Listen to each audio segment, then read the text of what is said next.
एक बात पूछूं? ध्यान देने वाली बात है कि इस एक छोटे से झिझकते हुए सवाल में कितना भारीपन छिपा हो सकता है। इसे अक्सर बस यूं ही नजरअंदाज कर दिया जाता है। लेकिन ये एक ऐसा सवाल है जो शायद कई सालों की खामोशी, थकान और बिल्कुल गहरे दबे हुए जज्बातों के बाद होठों तक आया है। सच कहूं तो ये सिर्फ एक वाक्य नहीं है, बल्कि एक टूटने की कगार पर खड़े इंसान की आवाज है। आज के इस विश्लेषण में हम महज 6 पंक्तियों की एक ऐसी कहानी पर बात कर रहे हैं जो सीधे हमारे समाज के सबसे जटिल पारिवारिक रिश्तों पर बहुत गहरी चोट करती है। तो चलिए इस विश्लेषण में गहराई से उतरते हैं।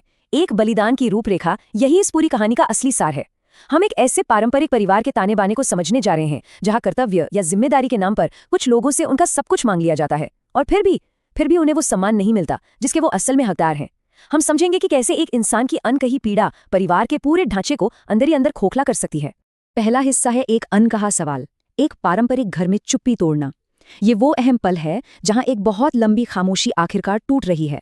पारंपरिक घरों में एक अलिखित नियम होता है, बस त्याग करो और कोई शिकायत मत करो। हर हाल में मजबूत बने रहना ही सबसे बड़ी जिम्मेदारी मान ली जाती है। लेकिन यहाँ माँ का ये बहुत ही साधारण सा जवाब, हाँ बेटा, एक तूफान से पहले की शांति की तरह है। उनकी ये सहज प्रतिक्रिया दिखाती है कि उन्हें जरा भी अंदाजा नहीं है कि आगे क्या होने वाला है। ये बस 2 शब्दों की वो छोटी सी अनुमति है जिसे पाते ही बरसों से रोका गया भावनाओं का एक विशाल बांध बस अब टूटने ही वाला है। आगे बढ़ते हैं दूसरे हिस्से की तरफ, बलिदान के प्रमाण, कर्तव्य का बोझ। यहाँ से उस संघर्ष की कहानी शुरू होती है जिसे बिल्कुल खामोशी से सहा गया है। जरा इन बलिदानों पर गौर करते हैं। घर के लिए अपनी सारी खुशियां छोड़ दी, छोटे भाई की पढ़ाई के लिए मजदूरी तक की, पिता के इलाज के लिए रात रात भर जागना पड़ा। मनोविज्ञान में इसे पेरेंटिफिकेशन कहते हैं, जहां एक बच्चा समय से पहले ही बड़ों की सारी जिम्मेदारी अपने कंधों पर उठा लेता है। ये कोई मामूली थकान नहीं है, ये एक इंसान से उसके जीवन के सबसे बेहतरीन, सबसे खूबसूरत साल छीन लेने जैसा है। ये साफ तौर पर दिखाता है कि कैसे कर्तव्य के नाम पर बड़े बच्चे अपना सब कुछ, अपना पूरा वजूद न्यौछावर कर देते हैं। अब आते हैं तीसरे हिस्से पर, बहू का संघर्ष, एक साझा बोझ। ये दर्द और त्याग सिर्फ बेटे तक सीमित नहीं है, इसका दायरा और भी बड़ा है। तो सबसे अहम बात यह है कि इस एक पंक्ति में जो सांस्कृतिक और भावनात्मक वजन छिपा है वो सच में अकल्पनीय है। हमारे समाज में एक महिला के लिए उसके गहने सिर्फ कोई धातु के टुकड़े नहीं होते, वो उसकी वित्तीय सुरक्षा है, उसकी पहचान है, और कई बार तो उसका एकमात्र स्त्रीधन होते हैं। जब एक बहू उस घर को बचाने के लिए अपना सबसे सुरक्षित आवरण यानी अपने गहने बेच देती है, तो वो महज कोई आर्थिक मदद नहीं कर रही होती, वो अपना सब कुछ उस परिवार को सौंप रही होती है। ये दर्द सिर्फ अकेले बेटे का नहीं है, ये दोनों की एक साझा आहुति है। चौथा हिस्सा, एक चुभता हुआ विरोधाभास, धारणाओं की पीड़ा। यहाँ से इस पूरी कहानी का मुख्य द्वंद्व सामने आता है। इतना त्याग करने के बाद भी क्या होता है? और ये बहुत ही शानदार तरीके से दर्शाता है कि कैसे एक ही छत के नीचे न्याय और धारणा के 2 बिल्कुल अलग अलग पैमाने काम कर रहे हैं। सब कुछ लुटा देने के बाद भी क्या उस त्याग को मान्यता मिलती है? एक तरफ छोटा बेटा है जिसके लिए ये सारे बलिदान किए गए और फिर भी उसे बिना किसी शर्त के अच्छा माना जाता है, और दूसरी तरफ बड़ी बहू है जिसने इस घर की बुनियाद को अपने गहनों और आंसुओं से सींचा, फिर भी उसे पराया ही समझा जाता है।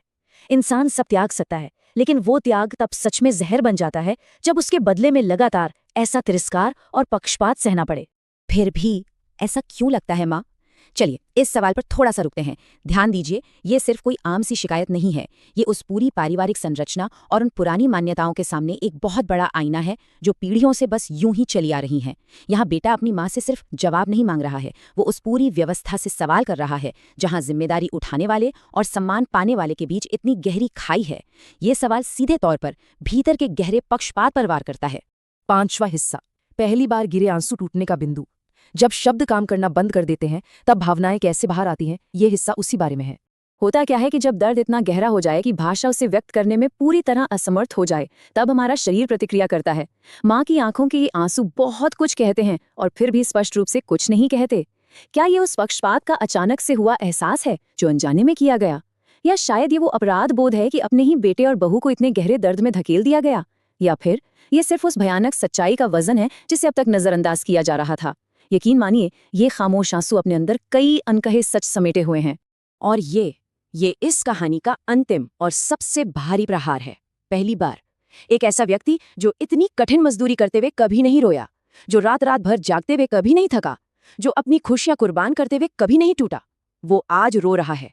ये रोना उस अटूट दृढ़ कर्तव्य की भावना का पूरी तरह से बिखर जाना है।